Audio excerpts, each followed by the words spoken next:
पश्चिम बंगाल के पंचायत चुनाव में भारी हिंसा पर मुख्यमंत्री योगी आदित्यनाथ ने कहा कि प्रदेश में 760 नगर निकाय चुनाव में एक भी जगह न हिंसा हुई और न ही धांधली हुई। ये एक मानक है और उससे सीखना चाहिए। पश्चिम बंगाल की मुख्यमंत्री ममता बनर्जी पर कटाक्ष करते हुए योगी आदित्यनाथ ने कहा कि लोकतंत्र को सबसे ज्यादा नुकसान पहुंचाने वाले ही लोकतंत्र का ढिंढोरा पीट रहे हैं।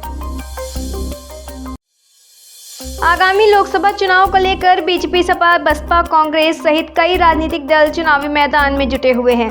इसी बीच ओपी राजभर की लेकर बड़ी खबर सामने आ रही है। बता दें कि पिछले काफी समय से सुभाषपा प्रमुख ओपी राजभर को लेकर कयास लगाए जा रहे थे कि वो बीजेपी के खेमे में जा सकते हैं।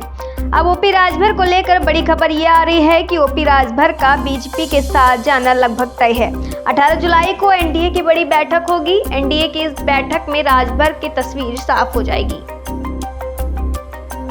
उत्तर प्रदेश के इटावा जिले में करंट लगने से 2 मासूम बच्चों की मौत हो गई है। दोनों बच्चे घर के पीछे खेल रहे थे, तभी समरसेबल के नंगे तारों को छू लिया। मौके पर पहुंची पुलिस ने दोनों के शवों को पोस्टमार्टम के लिए भेजा है। हादसे के बाद परिवार में कोहराम मच गया। बताया जा रहा था कि घर के पीछे समरसेबल पंप के नंगे बिजली के तार भी थे। बताया गया कि खेल खेल में बच्चों ने तारों को छू लिया और मौके पर ही दोनों की मौत हो गई। हादसा इटावा जिले के भरथनत कस्बे के मोहल्ला यादवान का है। उत्तर प्रदेश के नोएडा में एक युवती ने अपने अपार्टमेंट की दूसरी मंजिल से छलांग लगा दी। युवती गंभीर रूप से घायल हुई है। उसे अस्पताल में भर्ती कराया गया। बेटी के इस कदम से परिवार सदमे में है। पुलिस के संज्ञान में पूरा मामला आया है। यह पूरा मामला सेक्टर 121 का है। 24 साल की युवती एमबीए की छात्रा है। वह अजनारा होम सोसाइटी में रहती थी। उसकी दोस्ती एक 23 साल के लड़के से टेलीग्राम ऐप पर हुई। दोस्ती आगे बढ़ी तो दोनों के बीच प्यार हुआ। अब युवती उस लड़के से शादी करना चाहती है। लड़का बदायूं जिले का रहने वाला है।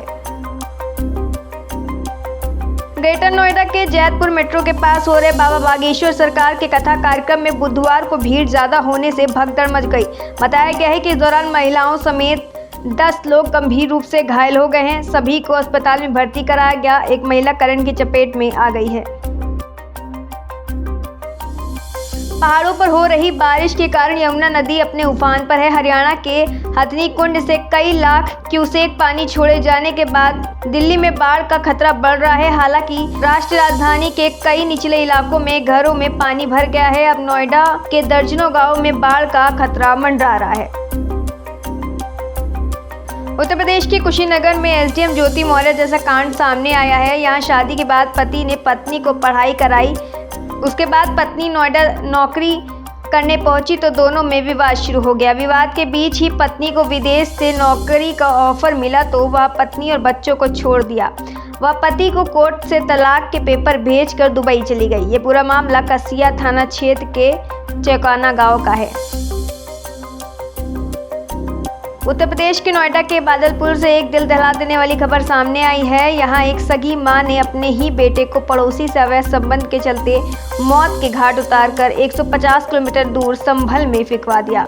इस महिला के बेटे का नाम अंकित था और वह 8 वर्ष का था। पुलिस ने पूरे मामले का खुलासा किया। जानकारी के मुताबिक महिला ने अपने पड़ोसी ओमपाल के साथ अवैध संबंध थे।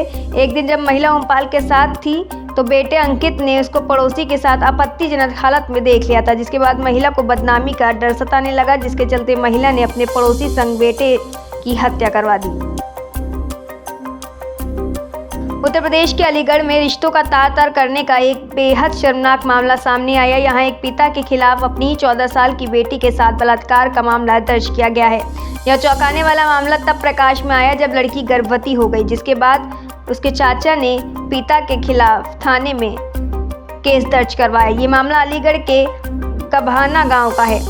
गभाना थाना प्रभारी राम कुंवर ने कहा कि आरोपी पिता के खिलाफ मुकदमा दर्ज कर लिया गया है। वहीं इस मामले के सामने आने के बाद पूरे गांव में लोग बच्ची के पिता के खिलाफ काफी गुस्से में हैं और कड़ी से कड़ी सजा की भी मांग कर रहे हैं। उत्तर प्रदेश के हाथरस में एक दिल दहला देने वाली खबर सामने आई है। यहाँ सतपौर क्षेत्र में एक महिला अपनी 2 मासूम बच्चियों संग ट्रेन के आगे कूद गई। इस घटना में महिला और एक बच्ची की मौके पर मौत हो गई, जबकि दूसरी बच्ची की हालत नाजुक है, उसे अस्पताल में भर्ती कराया गया है। सूचना मिलने पर मौके पर पहुंची राजकीय रेलवे पुलिस ने दोनों शवों को कब्जे में लेकर मामले की जांच शुरू कर दी है। पुलिस के मुताबिक महिला ने यह कदम पति से झगड़े के बाद उठाया।